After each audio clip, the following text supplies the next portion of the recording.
Faster than a speeding bullet.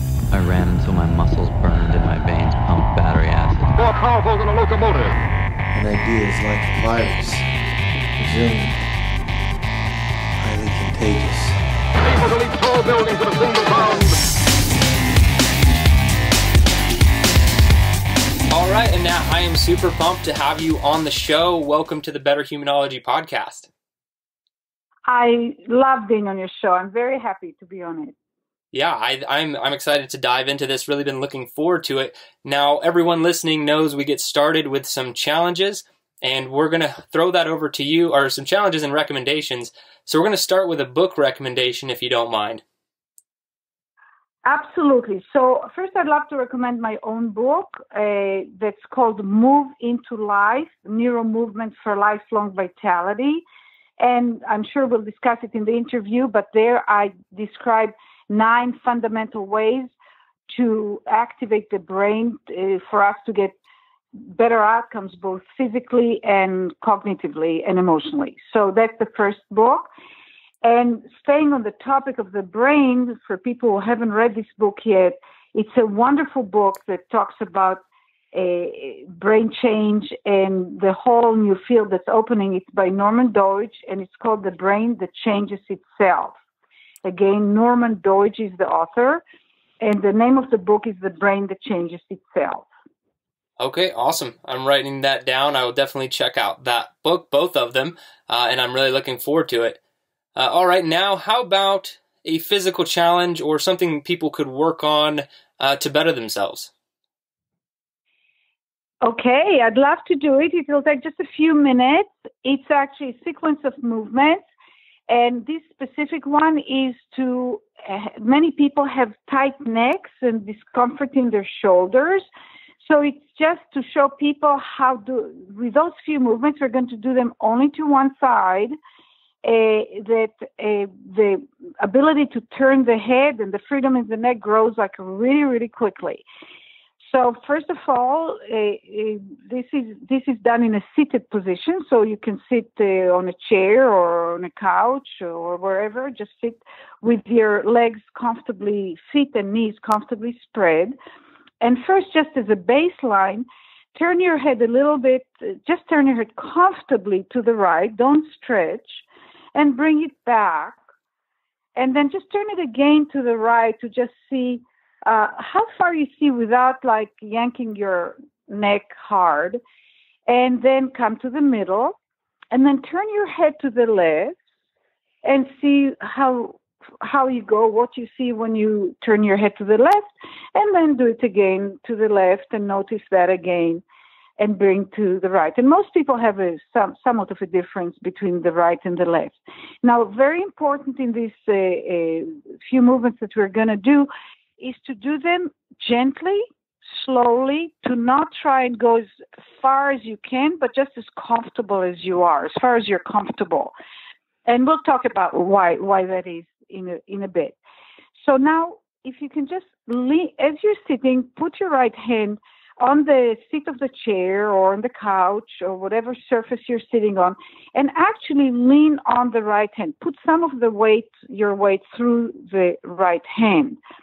And pick up your left arm in front of you with the elbow to the side, and the hand is about the height of your face, and look at your wrist or at your hand or at your wrist. And imagine that your nose and your wrist are connected with a little stick. That means they're going to move together. And very gently move the arm and the head together to the right, again, as far as you go comfortably, and come back. And do this movement a few times. Repeat it while I'm talking. Go back and forth. And while you move like that, pay attention to what you're feeling right now in your rib cage, especially on the left side, and in your spine, and perhaps even in your left hip joint. Does it get a little lighter in terms of touching the chair, a little less? And just do this movement maybe one more time slowly to the right and left, and just stop it for a second in the middle and just rest for a second. Take your right hand off the chair, sit in the middle, and just feel the sensation that you have, the weight, how it goes through your right hip, right sit bone, and your left one. And you might feel that the weight goes clear, a little clearer through one of them compared to the other. And also listen to your shoulders and notice that perhaps one of your shoulders is lower than the other, and which one. I'm not saying which one it should be because it varies amongst people, but let's just keep going now. Lean again on the same hand, the right hand. Pick up your left arm again in the air. Again, look at the wrist of your left arm and twist yourself to the right again, everything together. That means the arm and the head. And, of course, your spine has to twist some, otherwise you couldn't move at all.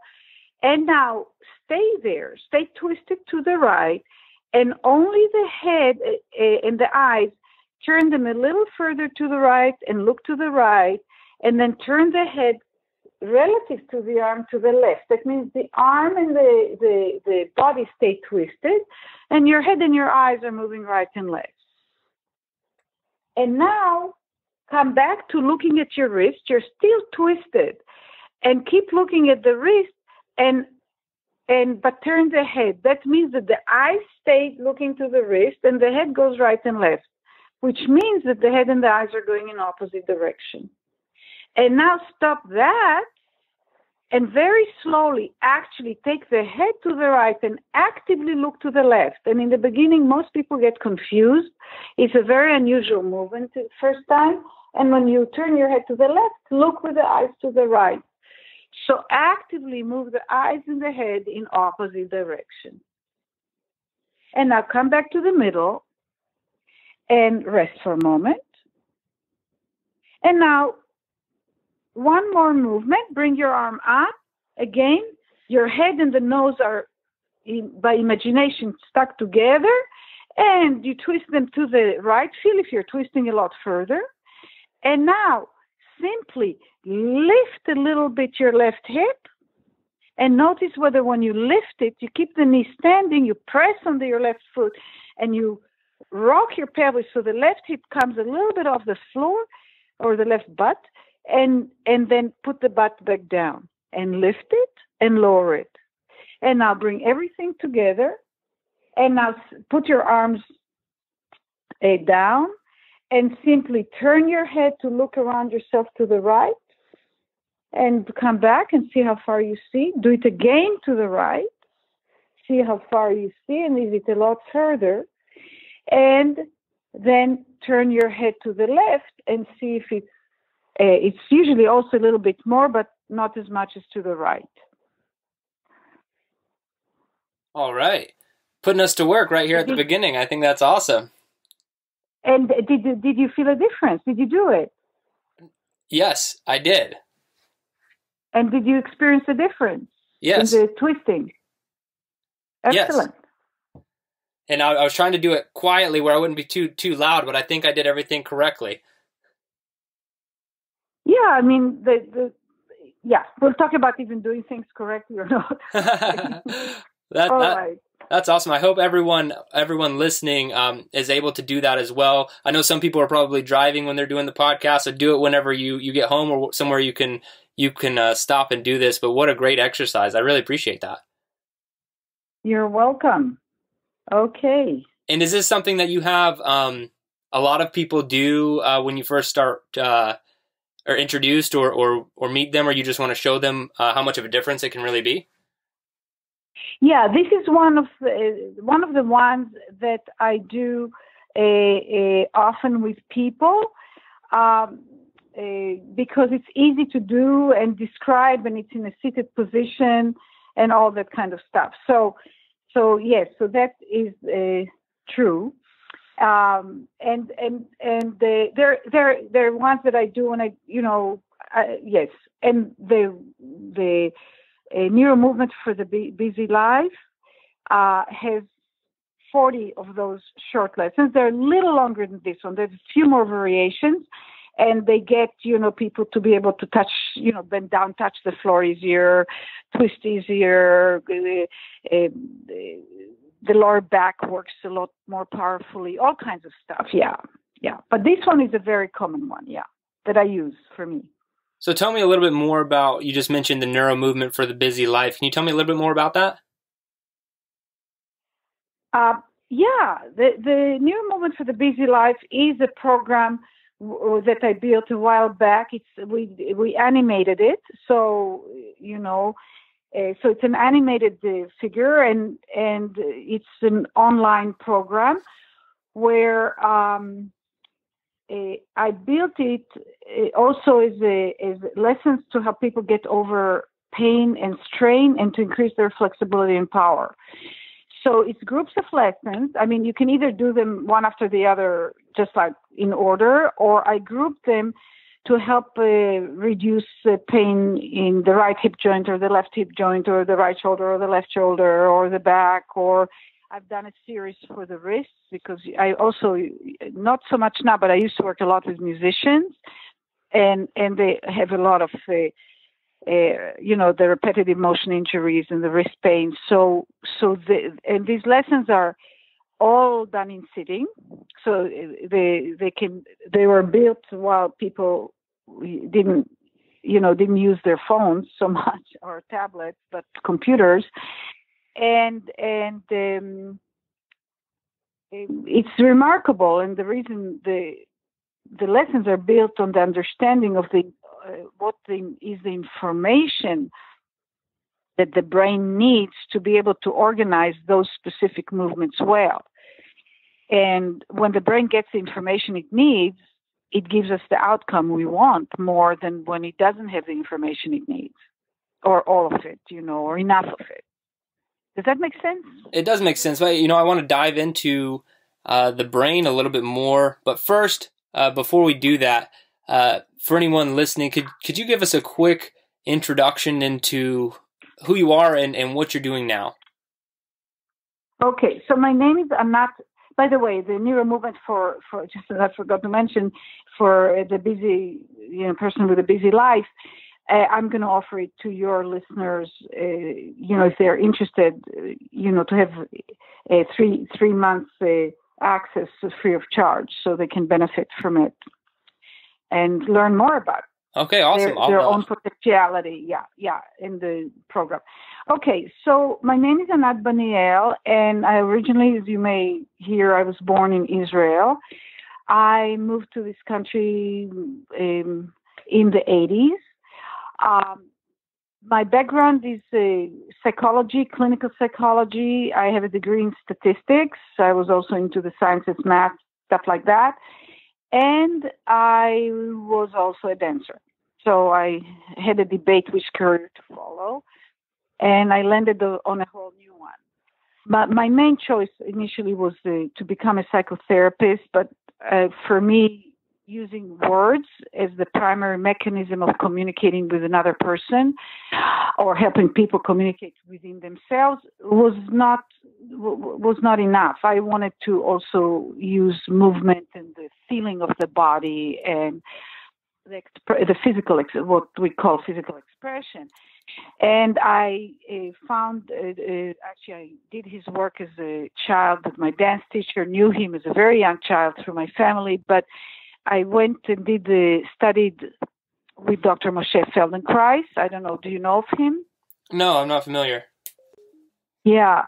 He was a physicist, quantum nuclear physicist, and he was also a black belt in judo and quite a huge genius. And he had his own injury. He was also a soccer player to his knee, and he looked for a way to recover that did not involve surgery. That what they offered at the time was really not good. He wouldn't have been able to do judo or play soccer and possibly not be able to walk. So he decided to look for a different solution, and he way back figured that the place to go to is the brain. And he was an athlete. I mean, he was an avid athlete, but he was also other things. So he developed his own work. I experienced it as a child. I experienced its power, and forgot all about it. And then when I looked what to do with my psychology training, how to bring in the body and movement, I remembered my work, my experience with his work, and I studied with him for quite a few years, and ended up working with him. He was much, much older. I was very young. He was, older. And I helped him he became very famous and traveled all over the world, and I traveled with him and took his work. First, the population I worked with were my peers, which was university, both my students, but a lot of my teachers took interest in the work. And then musicians and dancers became a big part of the people. So high performers. I worked a lot. Some athletes, and a lot of dancers and a lot of musicians, and ended up working with the orchestras and conductors, mostly classical musicians. Then it's somewhere, I started, in the 80s, they brought to me a child with special needs that was diagnosed with global brain damage, and Feldenkrais saw her a few times, and then I worked. He was old, he got ill and all kinds of stuff. And I took over working. Her name is Elizabeth. She's in my other book about my work with children with special needs. And I knew that I had to communicate with her brain, and I just worked with her over a long period of time, and she was diagnosed global brain damage and supposed to never function at all. And the doctor said to put her away in an institution, and she ended up, walking, started quite late, but walking, talking, and today she's a young adult woman with 2 master's degrees, married, and has a small business of her own. So, wow. And that was a huge schooling for me, because I was working on one hand with some of the highest level performers in their field, people, and then I worked with her, and because of her, other parents started coming. So I was getting those little children that were, supposed to be less than other people in their capability. And what I discovered was that when I was able to communicate with their brain in certain ways, they were like super performers, because they were able to do things that they weren't supposed to be able because of genetic conditions, or because of a brain injury, or because of other conditions. And their brain figured out how to think, how to walk, how to stand, how to speak, how to run. And so then that got me, having those 2 extremes, the high performers and the challenged.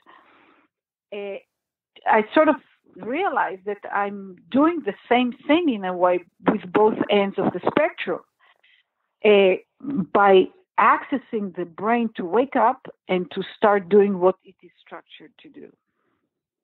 So, and I came up with, I said, what about what I'm doing works? And that's when I defined them. And I knew it's the brain, and from many years of observation and outcomes, I extracted what I call the 9 essentials, which are conditions that if you provide them to the brain, you will improve. You will learn easier. You will be able to do things that maybe you couldn't do before, or do things you could do before, but a lot better. And that's what I find so fascinating about your work, is it's not just, movement based, like do these movements and you'll get better. It has a lot to do with the brain, which I find very, very interesting. How did you kind of stumble on this connection, or develop the 9 methods you have, or 9 points within your method? I didn't stumble upon them like a set of 9 principles or conditions, or what I call essentials, because I really think it's essentials. It was my platform from which I started doing the work and entered into using movement, and both by verbal instructions or by touching people and helping them move from my teacher, right, Dr. Feldenkrais. But then as I was doing it, I mean, there was just so much I knew from what I learned from him. And then as I was doing it, and it's kind of like, you know, I train now people to become practitioners, and I tell them, I use the full word, but here, you know, I would be more polite or PC. But as I was working, like, let's say with a child that couldn't roll over, and I do a little of this and a little of that, and all of a sudden the child was rolling over and it wasn't supposed to be happening, right? Or many, I mean, thousands of examples, like making the impossible possible again and again and again. Seemingly little things or bigger things, obvious things. And I would go like, oh my God, this S works. You know, right. It's like, well, and because it kept surprising me. It worked in ways that I didn't expect, and a lot better than I expected. So, and after a bunch of years, I said, what's the S? What is it about what I do that makes a difference?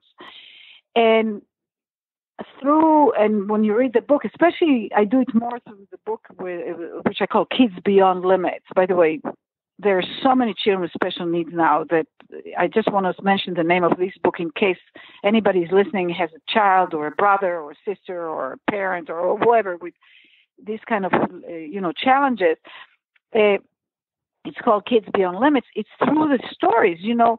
I'll give you an example, just like in terms of, so I'll pop it to think in terms of the brain. So I was working on a 3-year-old boy with cerebral palsy. And he was very spastic, and he couldn't bring himself to sitting by himself. But if his parents put him sitting, he would use his abdomen muscles, his flexors, you know, very, very hard, and the back all rounded, and for dear life stayed up. But if he didn't balance, he'd just plop over like a piece of wood. And his legs would get very tight and crossed. The adductors would just get very tight, and the legs get crossed, and the arms would get tight. And I worked, and his eyes would cross. And I worked with him. The parents actually moved to California, so I would work with him, and from New York. And his eyes got focused, and his back worked better, and his arms got freer. But the legs, every time he even just thought about moving, the legs just got, like 2 iron rods crossed like that. So it was impossible. But when I worked with him lying passively, those legs got like butter. You know, they're so free in the hip joint and the knees and the ankles. But every time he wanted to move, it was the same thing. And for a few months, I just went like, what is it? How come everything else is working, and getting better? But those legs, I somehow can't get them into the process. And you know how ideas come to us, who knows? But after a few months, I went like, damn, he doesn't have 2 legs in his brain. He has 2 legs in his body, but his brain doesn't know he has 2 legs because they never moved separately. They always moved together for 3, by that time it was more like probably 4 years or 3.5, however long I was working with him. And I thought, so any time he looks to move the legs, he has only 1 leg to move. The brain moves the 2 legs as if they were one, because that's how it was mapped in the brain, because that's how it moved since he was born. Wow. And when I move it separately, I know and see and feel that these are 2 separate legs, but his brain interprets it as one, because that's all it has. It doesn't have the differentiation. It doesn't know it has 2 legs. Once I had this idea, I just dove in and really simple, silly little things. So I got him really free because he was passive. I could get the legs to be free, but he didn't get it, that he didn't feel it like 2 legs. He felt it like 1 leg because that's how it was mapped in the brain. So I drew the first thing I did is on the knee, I drew a cat on one knee, just with a marker, non-toxic. And then on the other one, I drew a dog. And then I said to him, oh, look, there's a cat, there's a dog. The dog is going to come visit the cat. Do you think the cat is going to afraid? So I said, oh, the cat is afraid. And I moved the cat away. And then the cat got friendly with the dog. And they wish she wasn't afraid. So she came back. Just stories. But I associated with the movement. And he started perceiving two things. I call it thing one, thing two in my book. Everything has to be differentiated. We have to perceive differences. And we'll talk about it in terms of the essentials. So once I got that, I started using it. But later on, over a bunch of years, doing a bunch of different things with different people, adults, children, some of the most famous musicians in the world, and I would work with them for 15 minutes and their music would get better. And I go like, damn, how's that happening? So that's the kind of thinking that I was following. It was always, it's the brain, it's movement, and it's the brain and what's happening there. And that's how gradually and it took me about a year to formulate the essentials. And actually I formulated 8. And as I was writing the first book, I realized that I had to separate one of them into 2, and I ended up with 9 essentials. That's how it worked. That is such an amazing story. I really appreciate you sharing that. Now, how would you translate this to working for, someone without special needs, someone who's just, in pain, I'd say your average person. How do these brain connections work in that regard? First of all, the brain connections, the way the brain works and the way the connections are formed or destroyed or work well or not well or so on is the same for everybody. Whether, so when it works, it's just like the heart, think of the heart. The heart has a certain way in which it works. Now it can work better, it can work less well. Some people need a shunt put in, whatever. But the heart works the way the heart works, right? The brain is the same thing. And I discovered that for pretty much almost always, when we have pain, like lower back pain or neck or, whatever kinds of pain, it is associated with the way that we organize our movement, our thoughts, but the thoughts kind of guide the movement. So the way we organize our movement, when I take when we go or I take someone through a process that provides what I said earlier, the brain with new information, and we'll talk how we give the brain information. It's through these essentials that we do that.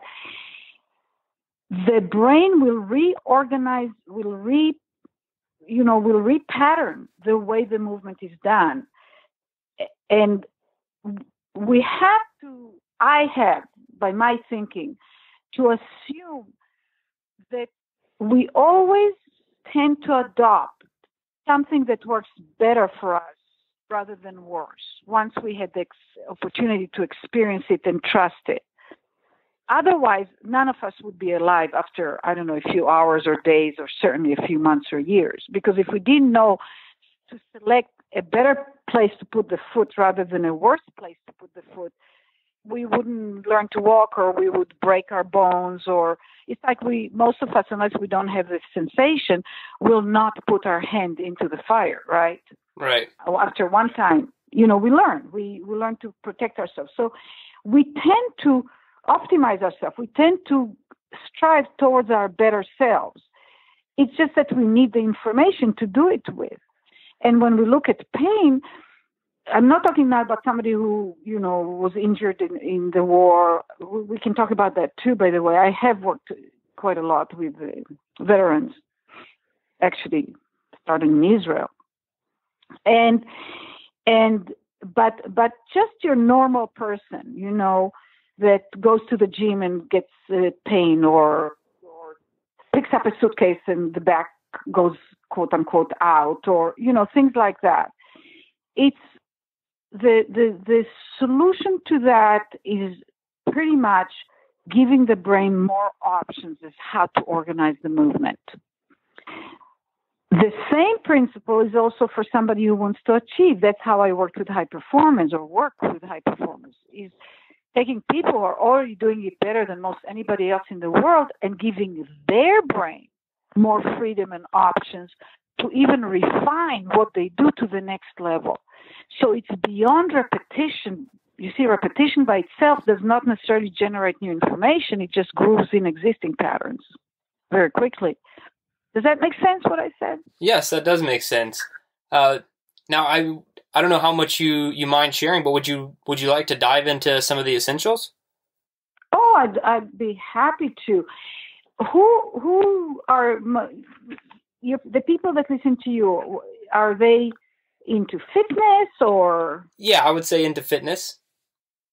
Yeah, that's great, because the thing that I am passionate about is offering people access to the most potent aspect in ourselves in relation to fitness, and that's our brain. In the end, the muscles have to execute everything. If the muscles don't contract, nothing will happen. We won't move. Right. But the muscles, which muscles contract, how much they contract, in what configurations they contract, that's the brain. But the brain doesn't know it before it knows it. As humans, we are born tabula rasa. We don't have any voluntary movement at birth. We have lots of movement and random movement reflexes, but we don't have voluntary movement. But what happens is the movement that we do gives the brain apprentices. It's like the brain gets apprenticed by the body, so to speak, by the movement of the body and the experiences and the gravitational force and all that stuff. And then once it patterns itself, it controls the body. So it's a dialogue. It's a symbiotic dance between movement, meaning the muscles in the body moving, and the brain. So if we look at it this way, the essentials use movement to communicate with the brain, to give it, literally, it's an information system, new information, so that it can reconfigure itself and the body in ever improving ways. And so I'll give the essentials in a second, but a concept which seems like so far away from anything that has to do with fitness, but it's in the heart, in the basis of everything we learn to do. And fitness is based on learning to do something, whether it's to bend or twist or lift weights or run. I mean, it's all movement, right? Right. So in order, just the story I told about this boy that didn't feel that he had two legs. For him, the two legs felt like one leg because they always felt together. By the way, there is research that they've done on rats, where healthy rats, they wrapped their back legs immediately after birth, and so they could only move them together. They were looking to induce cerebral palsy to see if it will work. And guess what? After X amount of time, they took off the wrapping, and the rats kept moving the back legs together all the time because they were mapped in the brain is one thing. So it's been even proven in research. Wow. Recently. Yeah. So we train our brains, and then the brain, through how we train it, the brain configures itself, and the quality of the training we give ourselves is the quality of output we get. So the essentials can upgrade the quality. And behind all the essentials, there's one very basic principle. The way the brain gets information is through perception of differences. Feeling the difference between doing it this way or that way. When I put my foot here, I jump. It feels easier to jump. When I put my foot there, it gets a little harder to jump. I put it in third place. It gets painful. All these things that we don't even think about, this is actually what the brain works with all the time. So my 9 essentials, when you apply them anywhere you choose to take them, it can be cognitive stuff, academic stuff, but in movement and in fitness, it's sort of perfect. It's a shoo-in. It enhances the brain's perception of differences, its own tendency to perceive differences, and gives it differences to perceive. So the first essential is movement with attention. So when you think of fitness, you're already doing certain movements. If you pull back from just trying to do it 1, 2, 3, 1, 2, 3, or harder, or faster, or heavier, or stronger, or whatever it is, if you take 3, 4 minutes, or even 2 minutes before you start your workout, and you do the movement first slowly, and you pay attention to what you feel as you move.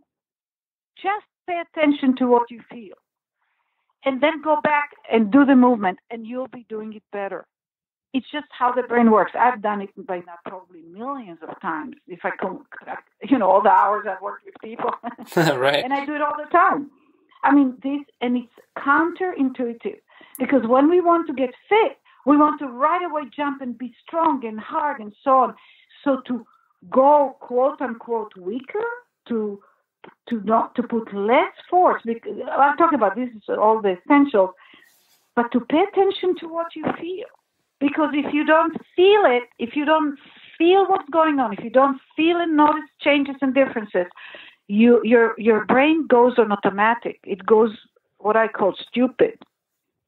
If you want your brain to be brilliant brain, you pay attention to what you feel as you move, and then you do it just more like spontaneously, and you'll feel that it's going better. That's the first most important basic essential, is movement with attention to what you feel in your body as you move. There is magnificent research by Merzenich, who's kind of like the father of neuroplasticity, science, who discovered that the brain can change and does change throughout life, also in positive directions, not just in the downward spiral, but also you can take it upward. He did this brilliant research which showed that movement without attention, they could not detect, when it was with monkeys, they could not detect any change in the motor cortex or the sensory cortex, basically in the brain. When they got the monkeys to have to pay attention to what they do, to the movement that they do, and to what they felt as they did it, the change was extremely rapid. Different set of research estimates the change when we learn like that of 1.8 million new connections per second. Wow. Per second. So we're looking about 100 million new connections per minute. But if we don't do it, there's no change detected, except grooving in more deeply what you already have. And so that's the first essential. Just that, if people go to the gym or walk and just they start paying attention to what they feel as they step in their foot, behind the knee, in the hip, or the back of the neck, or the shoulder, it almost doesn't matter. The act of paying attention to what we feel as we act wakes up the brain to do tons of new things. So that's the first essential. The second essential is, and I'm not putting them in the order they're in the book because I don't know how much time we have, but slow. Again, the same principle. Fast, we can only do what we already know, the way we already know to do it.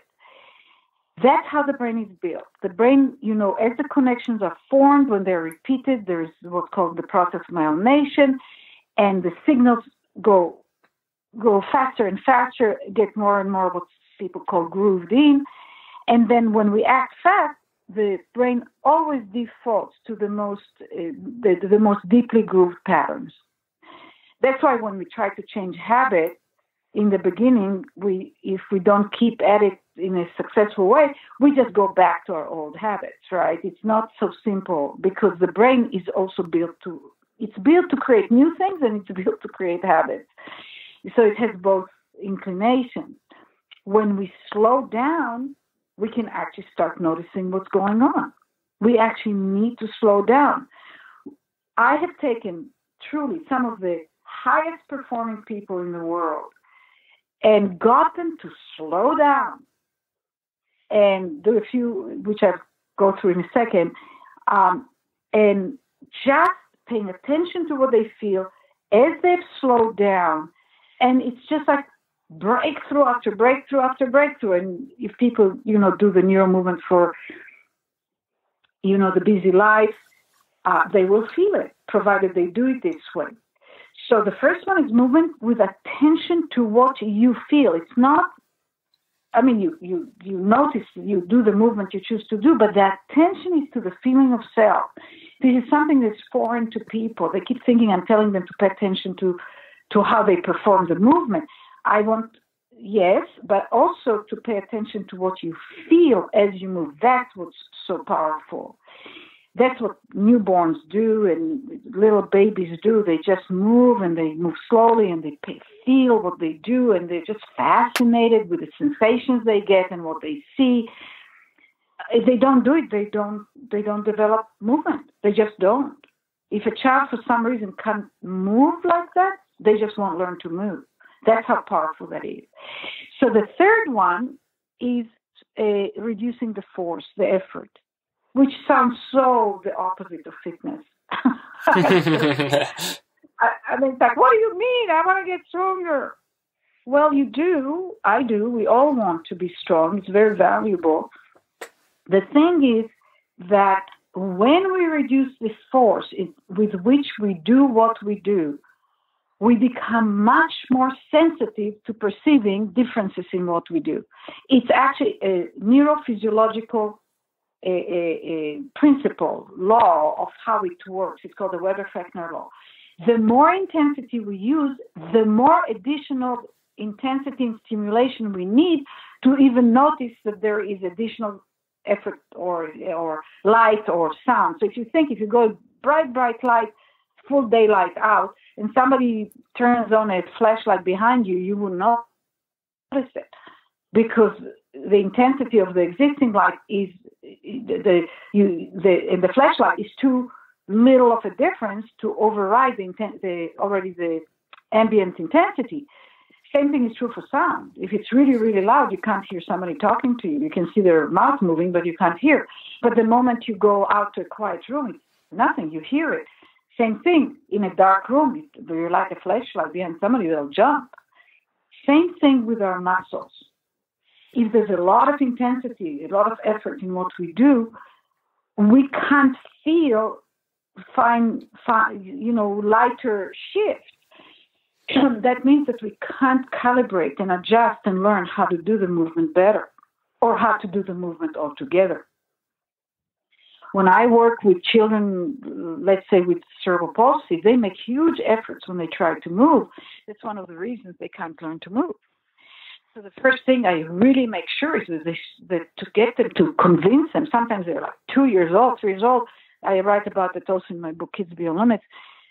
I teach them about lazy land. I tell them, here we're all very lazy, and I try to get them to feel what it means to not try to do anything, so that when they start doing something, their brain can get some information, something it can work with. And it's miraculous, the kind of changes that happen. True also with fitness. So anytime I work with dancers or people, I've worked with a dancer from the Jeffrey Ballet a bunch of years back. She's the principal dancer, and she had one leg that she could lift behind herself, do arabesque really well, and the other one, her whole career, she couldn't get it to do the same thing. So I had her do a movement lesson with my class. I was teaching a training.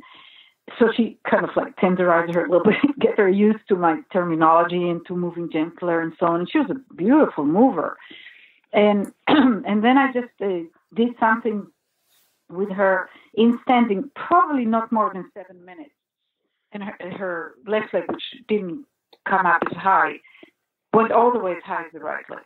7 minutes. Wow. And, her reaction, it was 1 hour and then 7 minutes, Right. But her reaction was both delight and profound sadness, because she said she struggled her whole life.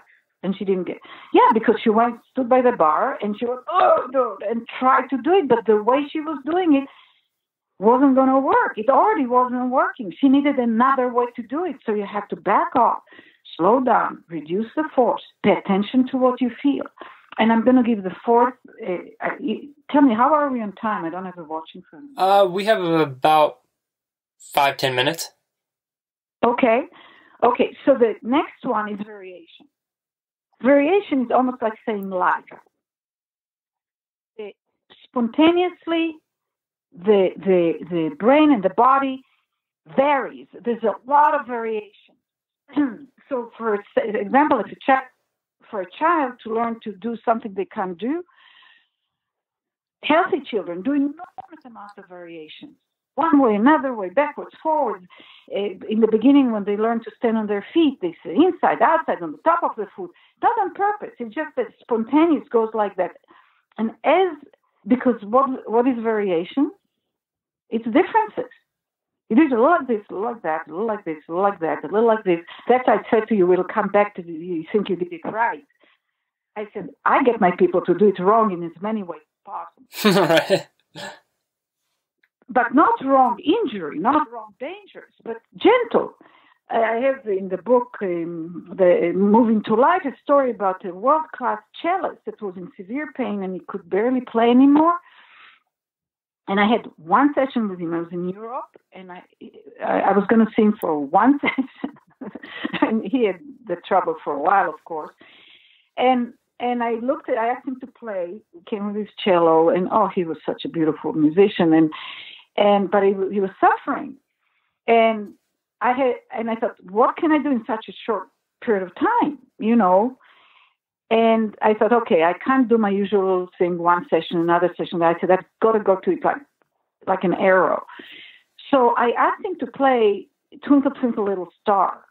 That was a big variation to one of the top cellists in the world. But I asked him to do it, not so much to create a variation as much as to make it such a simple thing that he wouldn't have to think about playing the music. It would be like nothing, right? So it's like reducing the force or reducing the demand or not trying to jump as far or run as fast or, that's the same thing. I backed it up and I said, so I told him, I know you can play, but just for now. And then I asked him, so he played it and of course, perfect. And then I said to him, could you play Badly for me, please? And he just stared at me. Since he was a little child, the goal was always to play perfect. From the word go, it was to play perfect. And he's been playing for, 40 years or something, in 45 years, and I'm telling him to play badly. He just could not compute that. So I said to him, do you teach little children to play? He said, yeah. And I said, do they play badly sometimes? He said, oh, yes. He could remember that. So I said to him, could you imitate one of them? Just play badly like one of your students. So he did that. And I was moving him at the same time, so he was going to play badly no matter what. and then I asked him to play badly in a different way, and a third way, and a fourth way. And when I asked him the fifth way, he couldn't find another way. I said, that's good enough. That's good. I said, now just play. The pain was gone. Wow. It was gone. Now, could it come back, the pain? Sure. I told him what to do, but when you think of it, playing, what do children do? They play. They're like, they have to play. It's kind of like they need to play, right? This is part of, you asked me how I created the Essentials. Now I remember what I did. I said, what do healthy children do? They learn and grow more than anyone else, right?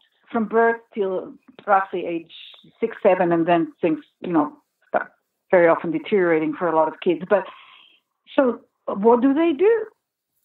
And I thought they move all the time, it's a movement, but they don't just move, right? Because I was working with kids and I could see they say, I'm walking forward, I'm walking backwards. This feels good, this feels bad. Some of them narrate it as they move when they're little. Then what do? They play. play by definition is you can't play right or wrong. You just play. It's variation. Variation is differences. Extremely potent and powerful. Extremely. So if you want to have better fitness, whatever it is that you do, you can, first of all, vary in how you do with that which you're trying to do. You don't, you lift weights. Have the elbow a little more to outside. Have the elbow a little more inside. I worked with golfers for a while, and I had them vary. Rather than tell them how to hold it correctly and hit it correctly, I said to them, hold it backwards. Do it like this. Do it like this. But gently, and do it then. And turn the head in the opposite direction. Close the right eye. Close the left eye. Do you know what a huge change it is in the brain when you close one eye instead of having both eyes open? I can imagine. A third of the brain, the back of the is a visual cortex. It has to completely recompute everything if you close one eye. That is it. That's awesome. And I never even thought about that, being able to do some exercises just with some slight variation. And I think all of these essentials are really great. Something I would love to dive into more, but I want to be very mindful of your time. So where could people go to learn more about this and really master it a bit more than just our conversation today? Thank you for the question. Absolutely. So first of all, my website, it's www.anat, A-N-A-T, Baniel, B like baby, A-N-I-E-L, method, M like mother, E-T-H-O-D.com. So it's anatbanielmethod.com. And on the website, there's tons of stuff. For anybody who's interested to see, for whatever reason, work with the children, there's a ton of stuff on YouTube of my work and some of my other practitioners doing work. There's also links to Dr. Michael Merzenich. When he found out about my work, he's become a big supporter, and I've done stuff together with him and talks with him. So you can hear him talk. There's just a lot on YouTube too. And there are the books. And then for people who want to get access to NeuroMovement for the Busy Life, they can get it through your website. If they want to sign up, we will set it up with you. And I also sell. I have, and I'm happy to give through your website a discount, like a coupon. Okay.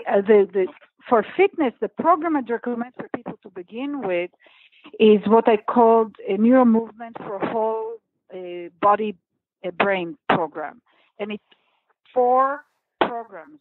One general to map the more fully different parts of the body, and then balance, dynamic sitting, and breathing. So it's 4 topics, and all of them will be really great, both for pain relief and for enhanced fitness. And then I have also programs for pain relief, and so on. So that's kind of like what I can offer. Awesome. In the books. And I'll link to all of that and all of the relevant things for the listeners on my website, so everyone can go to the show notes and check it out.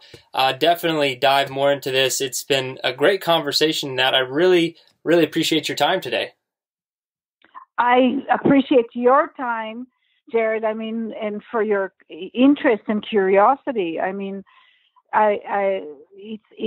love having a little bit of a breakthrough into the fitness world and maybe change some of the thinking of what I call bring the brain to fitness. Yeah, I'm happy to support that. Yeah, thank you so very much. Thank you. Yes.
best. Losers always whine about their best.